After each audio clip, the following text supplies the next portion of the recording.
چلیں اب اس کی ہلکی سی ڈیٹیل پڑھ لیتے ہیں آیتوں کو سمجھنے کے لیے۔ یا ایھا الذین آمنو، اے ایمان والوں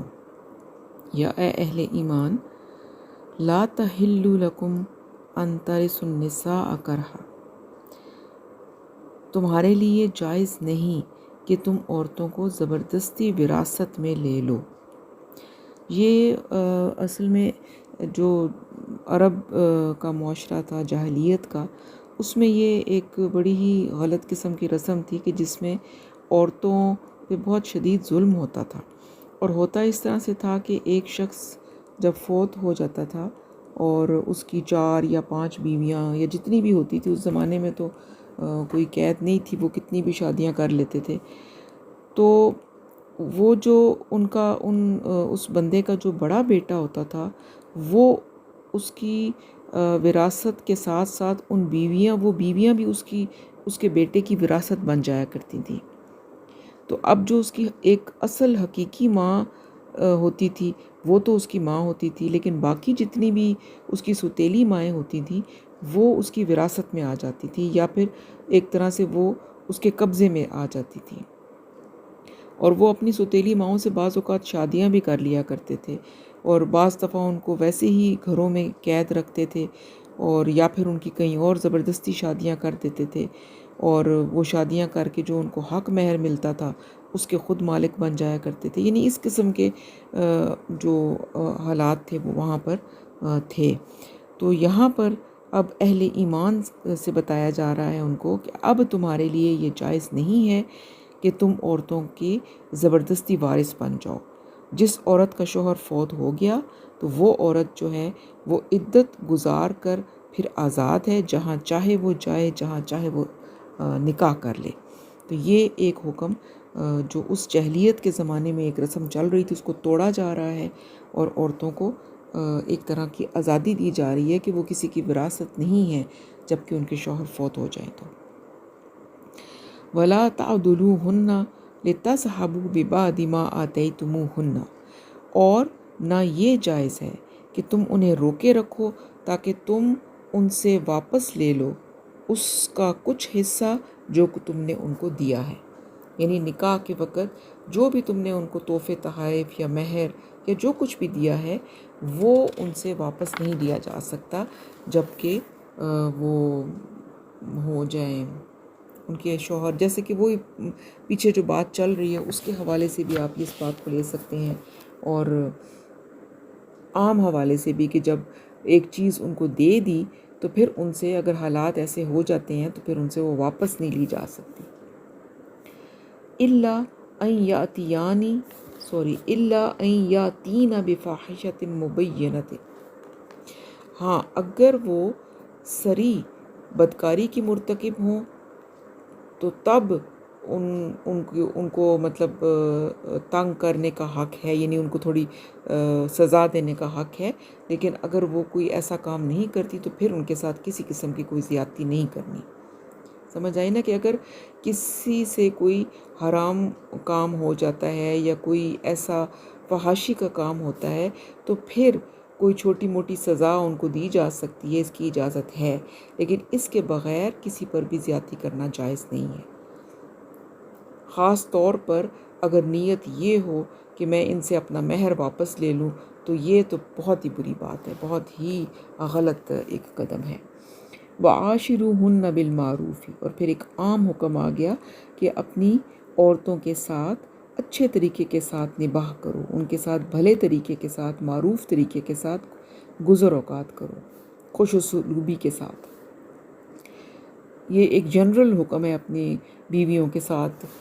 شوہروں کو کہا جا رہا ہے کہ اپنی بیویوں کے ساتھ اچھا سلوک کرو اور معروف طریقے سے، بھلے طریقے سے ان کے ساتھ گزر بسر کرو، کوئی ظلم اور زیادتی مت کرو۔ فَإِن كَرِهْتُمُوهُنَّ فَعَسَىٰ أَن تَكْرَهُوا شَيْئًا وَيَجْعَلَ اللَّهُ فِيهِ خَيْرًا كَثِيرًا، اگر وہ تمہیں ناپسند ہوں، یعنی اگر ایک شوہر ہے اس کی شادی ہوتی ہے اور اس کو اپنی بیوی ناپسند ہے تو اللہ تعالیٰ کہتے ہیں کہ بعید نہیں کہ ایک چیز تمہیں ناپسند ہو اور اس میں اللہ تعالیٰ نے تمہارے لیے بہت ساری خیر رکھی ہو۔ تو کیا مطلب بنا کہ اگر تمہیں کسی وجہ سے اپنی بیوی ناپسند ہو گئی ہو یا اس کو تمہیں اچھی نہیں لگتی کسی بھی وجہ سے، تو اللہ تعالیٰ فرماتے ہیں کہ نباہ کرنے کی کوشش کرو. ہو سکتا ہے کہ اللہ تعالیٰ نے کہیں اور اس میں کوئی تمہارے لیے بہتری رکھی بھی ہو. ایک عورت ہے، فرض کریں کہ اس کی شکل اچھی نہیں لگتی اس کے شوہر کو، تو وہ یہ دیکھے کہ ہو سکتا ہے وہ دیکھنے میں اچھی نہیں ہے لیکن وہ سیرت کی بہت اچھی ہے، اس میں اور بہت ساری خوبیاں ہیں. تو فرمایا کہ اور خوبیاں دیکھ لو، اللہ تعالیٰ نے اس میں تمہارے لیے اور کچھ خیر رکھی بھی ہوگی. تو مقصد یہ ہے کہ کوشش کرو کہ نباہ کر لو. ایک چیز جو ناپسند ہے اسی کے اوپر فوکس مت رکھو، یہ چیزیں دیکھو کہ اس میں اچھائیاں بھی ہوں گی تمہارے لیے کچھ نہ کچھ، وہ چیزیں اپنے ذہن میں رکھو اور نباہ کرنے کی کوشش کرو.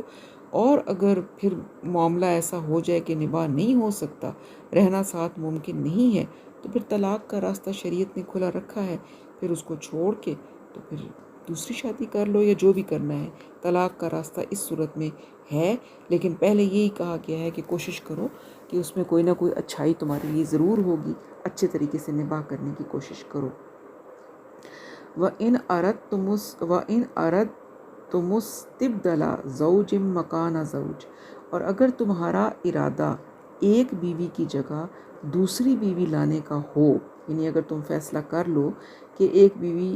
سے نباہ نہیں ہو سکتا، وہ تمہیں نہیں پسند، تم چاہتے ہو کہ نہیں اب اس کو میں نے چھوڑ کے اب میں نے کوئی دوسری بیوی سے شادی کرنی ہے،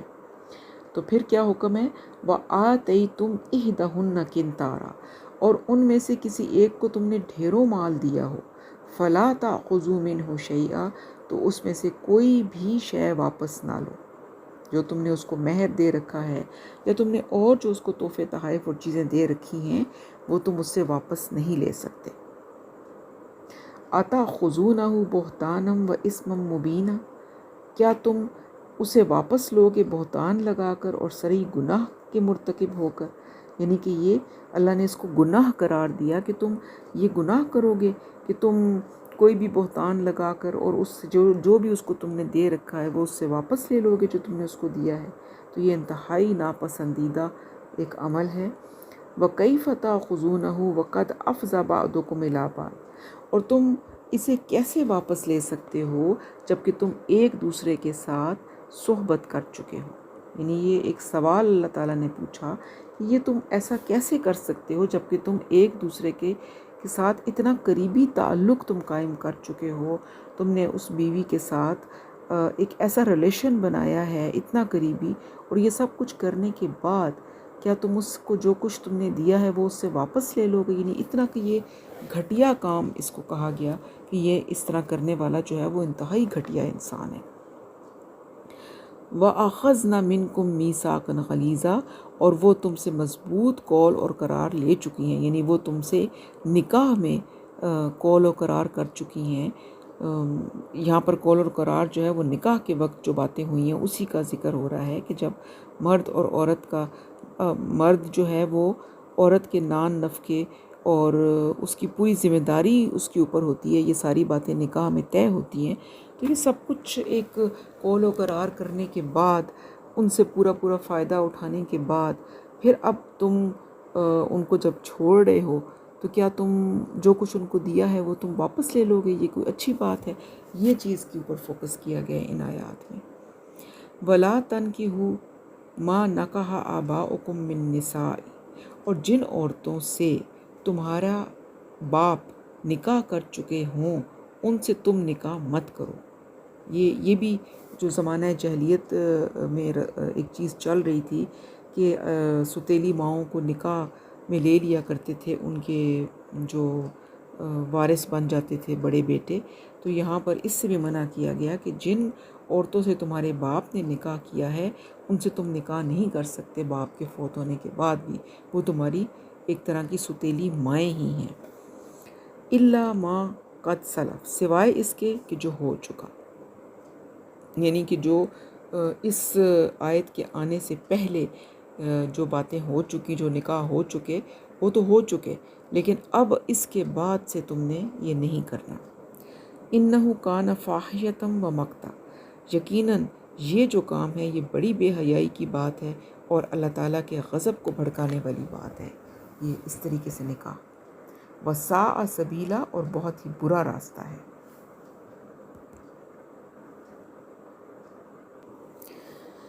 تو آپ نے دیکھا کہ یہ سارے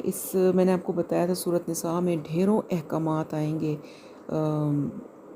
زندگی جس طریقے سے ہم گزارتے ہیں اس کو گزارنے کے طریقے پتہ چلتے ہیں۔ تو آپ دیکھیں جب ہمیں قرآن نہیں، ہم نے یہ آیتیں پڑھی ہوئی تھیں، تو آپ یہ دیکھیں کہ آج ہمارے معاشرے میں یہ ساری باتیں ہو رہی ہیں، یعنی کہ یہ تو کم از کم ہے کہ جب طلاق دی جاتی ہے تو سب کچھ اس لڑکی سے واپس لے لیا جاتا ہے اور اس کو بڑے ہی بہتان لگا کر اور کیسے گھر سے نکالا جاتا ہے، اور یہ ساری باتیں دیکھیں کہ اس میں بتائی گئی ہیں کہ عورتوں کے ساتھ بھلا سلوک کرو، اور پھر جو اس زمانے میں جاہلیت کے زمانے میں رسمیں تھیں ان کو بھی کنڈیم کیا گیا ہے، جو کہ آج بھی کسی نہ کسی شکل میں موجود ہیں، جیسے عورتوں کی شادی کر دیتے ہیں قرآن کے ساتھ، یا ان کی شادی ہی نہیں کرتے، ان کے وارث بن کے بیٹھ جاتے ہیں صرف اس لیے کہ ان کی دولت جو ہے اس سے ہاتھ دھونے پڑیں گے۔ تو یہ ساری باتوں سے اللہ تعالیٰ نے روکا، اور کتنی اللہ تعالیٰ نے عورت کو رسپیکٹ اور محبت اور آزادی دی ہے جو اس سے پہلے موجود نہیں تھی، اور اب بھی نہیں ہے۔ اگر عورت اسلام کے قوانین کو سمجھے تو اسلام نے عورت کو بہت زیادہ پروٹیکشن دی ہے۔ تو اب آگے جو آیت ہے اس میں یہ محرمات ابدیہ کا ذکر ہے، یعنی وہ والے رشتے کہ جن سے ایک مرد جو ہے وہ کبھی بھی نکاح نہیں کر سکتا، وہ ہمیشہ ہمیشہ کے لیے اس کے لیے نکاح نہیں ہو سکتا، وہ ایک طرح سے نکاح کے لیے حرام ہے وہ رشتے۔ تو ان کو اب ہم آگے ڈیٹیل میں پڑھتے ہیں۔ حرمت علیکم امہاتکم و بناتکم و اخواتکم، حرام کر دی گئیں تم پر تمہاری مائیں، تمہاری بیٹیاں، تمہاری بہنیں، یعنی ان سے نکاح جائز نہیں ہے کسی بھی صورت میں، اور و اماتکم و خالاتکم، اور تمہاری پھوپھیاں اور تمہاری خالائیں، و بنات الاخی و بنات الاختی، اور تمہاری بھتیجیاں اور تمہاری بھانجیاں، و امہاتکم اللتی ارضعناکم، اور تمہاری وہ مائیں کہ جنہوں نے تمہیں دودھ پلایا ہے، یعنی کہ رضائی مائیں، و اخواتکم من الرضاعتی، اور تمہاری رضائی بہنیں، دودھ شریک بہنیں کہ جو جنہوں نے تمہارے ساتھ دودھ پیا ہے، سگی بہنیں نہیں ہیں لیکن وہ رضائی بہنیں ہیں، دودھ شریک بہنیں ہیں، ان سے بھی نکاح جائز نہیں۔ و امہات نسائکم، اور تمہاری بیویوں کی مائیں، یعنی کہ تمہاری ساسیں، و ربائبکم اللتی فی حجورکم، اور تمہاری وہ بیٹیاں جو تمہاری گودوں میں پلی بڑی ہوں، تمہارے گھروں میں رہی ہوں، یعنی کہ وہ بیٹیاں کہ جیسے اب ایک بندے نے، ایک مرد نے ایک عورت سے شادی کی، اس عورت کی پہلے سے کوئی اولاد تھی، بیٹی تھی، تو اب وہ بھی اس مرد کے ساتھ اس کی بیٹی کے طور پر آ گئی، تو وہ بھی جو ہے وہ اس سے نکاح جائز نہیں ہے۔ من نسائکم اللتی دخلتم بہن، تمہاری ان بیویوں سے کہ جن کے ساتھ تم نے صحبت کی ہو۔ یہاں پر دو کنڈیشنز آ گئی ہیں کہ ایک مرد جو ہے وہ ایک عورت سے شادی کرتا ہے، شادی کرنے کے بعد وہ اس کے ساتھ سیکچول ریلیشن شپ بھی قائم کر لیتا ہے، اس کے ساتھ میاں بیوی کے طور پر رہتا ہے۔ اب اس صورت میں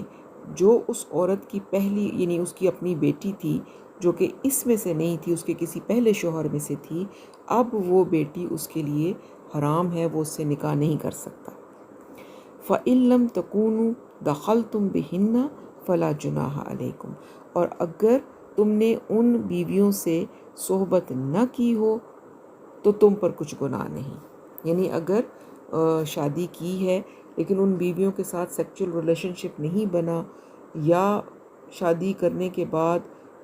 کسی بھی صورت کوئی ایسی پیدا ہو گئی ہے کہ کوئی ریلیشن قائم نہیں ہوا، تو پھر اس کی اگر وہ بیٹی جو ہے جو اس عورت کی ہے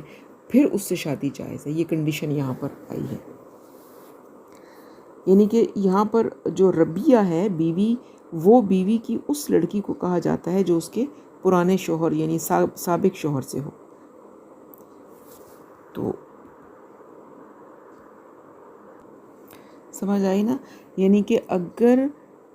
ایک بندہ ایک عورت سے شادی کرتا ہے اور اس کے ساتھ کوئی ریلیشن قائم نہیں ہو پاتا اور وہ اس کو طلاق دے دیتا ہے، تو پھر اس عورت کی جو بیٹی ہے وہ اس کے لیے حلال ہے نکاح کے لیے۔ لیکن اگر وہ اس کے ساتھ ایک سیکچول ریلیشن شپ بنا چکا ہے اور پھر اس نے طلاق اس کو دی ہے، تو پھر وہ اس کی بیٹی سے نکاح نہیں کر سکتا،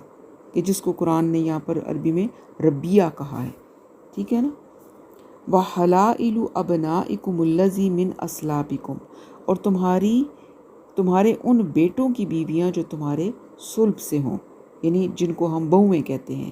اپنے صلبی بیٹے کی بیوی سے نکاح حرام ہے۔ جو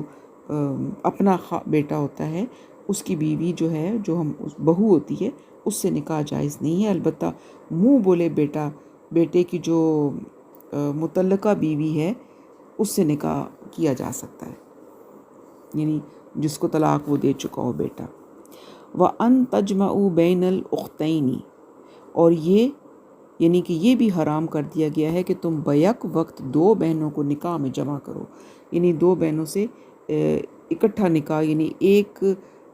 دو بہنیں ایک مرد کے ساتھ بیوی کی حیثیت سے نہیں رہ سکتی۔ إِلَّا مَا قَدْ سَلَفَ، سوائے اس کے کہ جو گزر چکا، جو ہو چکا پہلے، تو وہ اس حکم کے آنے کے بعد اب یہ جائز نہیں ہے۔ ان اللہ کان غفور الرحیم، یقیناً اللہ تعالیٰ غفور الرحیم ہے، معاف کرنے والے ہیں اور رحم کرنے، یعنی کہ جو پہلے ہو چکا وہ تو ہو چکا، لیکن آئندہ کے لیے اب یہ جو لسٹ دی گئی ہے یہ محرمات ابدیہ ہیں، اب ان سے کبھی بھی نکاح جائز نہیں ہے۔ اس میں رسول اللہ صلی اللہ علیہ وسلم نے ایک اضافہ کیا کہ جس طرح دو بہنوں کو بیک وقت نکاح میں نہیں رکھا جا سکتا، اسی طرح سے خالہ بھانجی کو اور پھپھی بھتیجی کو بھی بیک وقت نکاح میں نہیں رکھا جا سکتا۔ یہ بھی محرمات ابدیہ ہیں کہ جن کے ساتھ کسی حال میں کسی وقت شادی نہیں ہو سکتی، ٹھیک ہے جی؟ تو یہاں پر ہمارا یہ لیسن ختم ہوا، یہ ابدیہ تھیں، اور اب آگے جو آئیں گی وہ عارضی محرمات کا ذکر ہوگا، وہ ہم پھر اگلے لیسن میں پڑھیں گے۔ اللہ تعالیٰ جو کچھ ہم نے پڑھا ہے اس کو ہمیں سمجھنے کی بھی توفیق دے، ان احکامات کو، اور ان پر عمل کی بھی توفیق عطا فرمائے۔ سبحانک اللہم و بحمدک، نشہد ان لا الہ الا انت، نستغفرک و نتوب الیک۔ السلام علیکم ورحمۃ اللہ وبرکاتہ۔